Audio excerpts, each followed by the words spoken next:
हमारे पुरखों ने जनाजे उठाए हैं तुम्हारे, तू क्या साजिश करेगा, युद्ध हमारी पहचान है, तू क्या हमें मिटाएगा.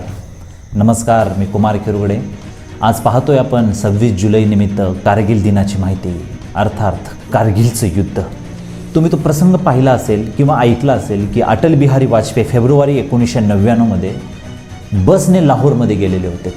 आता लाहोरमध्ये बस गेलेली आहे आणि लाहोरमध्ये अटल बिहारींचं स्वागत दिमाखात पार पडलं. 21 तोफांच्या सलाम्या देण्यात आल्या. शांतीचे पर्व आता सुरू होतं की काय. शांतीचे हात भारत पाकिस्तानचे एकमेकांच्या समोर गेले. शांतीचे प्रस्ताव गेले. इकडून सकारात्मक तिकडून सकारात्मक गोष्टी घडायला लागल्या. जगामध्ये चर्चा सुरू व्हायला लागल्या की भारत पाकिस्तान आता शांतीचं पर्व सुरू होणार आहे. ह्यांच्यामध्ये असणारी वर्षानुवर्षाची ही दुश्मनी आता संपणार आहे. पण या स्वागताच्या पाठीमागं जे षडयंत्र रचलं जाणार होतं ते कुणाला ठाऊक होतं. या स्वागताच्या पाठीमागं हिमालयाच्या पर्वतावरती जे बॉम्ब आणि बंदुका पेरल्या जात होत्या ते कुणाला माहिती होतं. या स्वागताच्या पाठीमागं कारगिलची बीजे पेरायला सुरुवात झालेली होती ते कुणाला माहिती होतं. कुणाला खपणार हो. 1 वर्ष अगोदरच स्माइलिंग बुद्धा नावाची आपण पोखरणमध्ये अणु चाचणी घेतलेली होती. तशी पाकिस्तानने घेतली म्हणा. कॉपी पेस्ट करणं त्यांची लहानपणापासूनच सवय आहे. पण दोघेही आता अण्वस्त्रधारी देश बनलेले होते. जगामध्ये चर्चा अशी झालेली होती की 2 मोठे शत्रू आणि दोघांच्याकडे अणुबॉम्ब. आता यांच्यामध्ये युद्ध व्हायला नको. अटलजींनी हे चांगलं इनिशिएटिव्ह घेतलेलं आहे की आता शांतीचं पर्व या 2 देशामध्ये सुरू होईल. काळ निघून गेला आणि अगदी 2-3 महिन्यावरच कारगिलच्या पर्वतांवरती काही संशयास्पद हालचाली दिसल्या. न्यामग्याल नावाचा मेंढपाळ तिथं मेंढ्या चारत होता. आपल्या मेंढ्या चारत असताना टेकडीवरती पाहिलं. हालचाली संशयास्पद दिसल्या की ह्या हालचाली लष्करी हालचाली असाव्यात असं त्याच्या लक्षात आलं आणि त्यानं भारतीय आर्मीला हा संदेश दिला. इंडियन आर्मीनं ते बघितलं आणि बघितल्यानंतर कळलं की सैन्य पाकिस्तानचं आहे. ज्या विश्वासानं शांततेचा हात समोर केला होता तो विश्वास घात झालेला. जो मैत्रीचा हात पुढं केलेला होता तो हात आपला तोडून टाकलेला. कारगिलच्या पर्वतावरून बमबारिंग सुरू झालं आणि आपल्या सैन्याने खालून बमबारिंग सुरू केलं. पण टेकडावरून पडणारे बॉम्ब जलद गतीने येत होते. टेकडाचाही फायदा त्या बॉम्बला होत होता. पण आपले टेकडावरती चढत नव्हते. आता एक तर हा कारगिलचा पर्वत आपण चढला पाहिजे किंवा दुसरा हवाई मार्गानं कारगिलचं टोक गाठलं पाहिजे.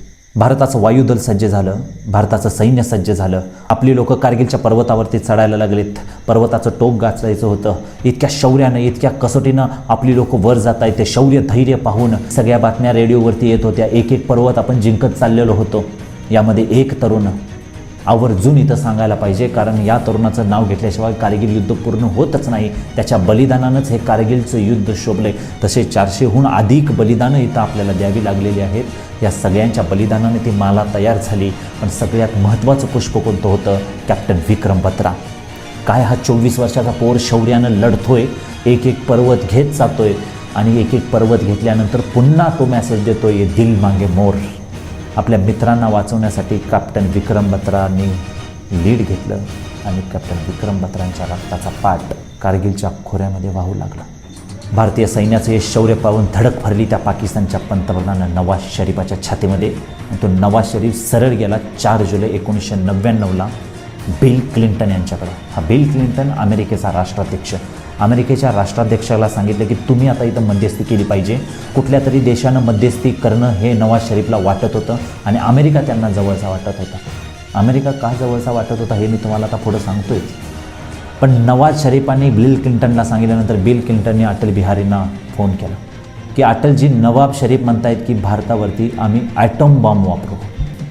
अटलजी हसले आणि ते उत्तर अटलजींनी दिलं जे इतिहासात आजही स्वाभिमानाचा अभिमानाचा भाग बनलेला आहे. अटलजी कडाडले की बिल क्लिंटन यांचा बोलले की क्लिंटनजी, भले माझ्या देशाचा 25% भाग गेला तरी चालेल, पण एक लक्षात ठेवा, उद्याचा सूर्योदय पाकिस्तान बघणार नाही. आणि या बिल क्लिंटनने नवाज शरीफला सांगितलं की या मुद्द्यामध्ये आम्ही पडू शकत नाही. LOCचा आदर करा.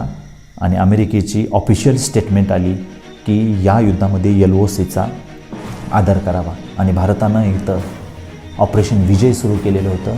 पाकिस्तानच्या धज्जा उडवल्या आपण आणि पाकिस्तानच्या सैन्याला जगाच्या समोर माघार जावं लागलं. हा सगळ्यात मोठा विजय होता. पण तिथं सगळ्यात मोठी चूक अशी झाली असते, आपण हे युद्ध सीमेच्या आतमध्ये थांबवलं. हे युद्ध जर आंतरराष्ट्रीय बनलं असतं तर अमेरिका, चीनसारखी देश याच्यामध्ये ओढले गेले असते. आता अमेरिका पाकिस्तानच्या बाजूनं का उभा राहिला असता? कारण शीतयुद्धामध्ये पाकिस्ताननं अमेरिकेला मदत केलेली होती. पण अमेरिका प्रत्येक देशाचा वापर टिश्यू पेपरसारखा करतो, हे आम्ही पाहिलेलंच आहे. पण हे पाकिस्तानला अजूनही कळत नाही आहे. धोका हा होता की जर अमेरिका, चीन याच्यामध्ये पडले असते तर हा मुद्दा युनायटेड नेशनमध्ये गेला असता आणि युनायटेड नेशनमध्ये हा मुद्दा गेल्यानंतर त्यांनी सांगितलं असं, जैसे थे परिस्थिती ठेवा.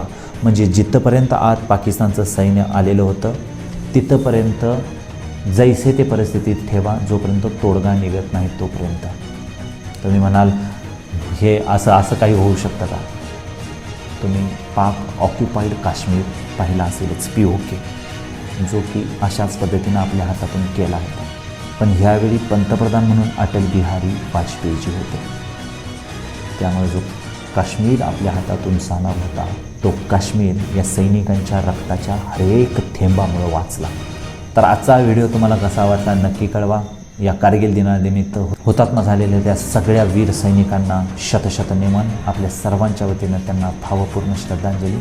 त्यांच्या कुटुंबाबद्दल तीव्र संवेदना आम्ही व्यक्त करतोय आणि माझ्या वाणीला विराम देतोय. जय हिंद, जय महाराष्ट्र.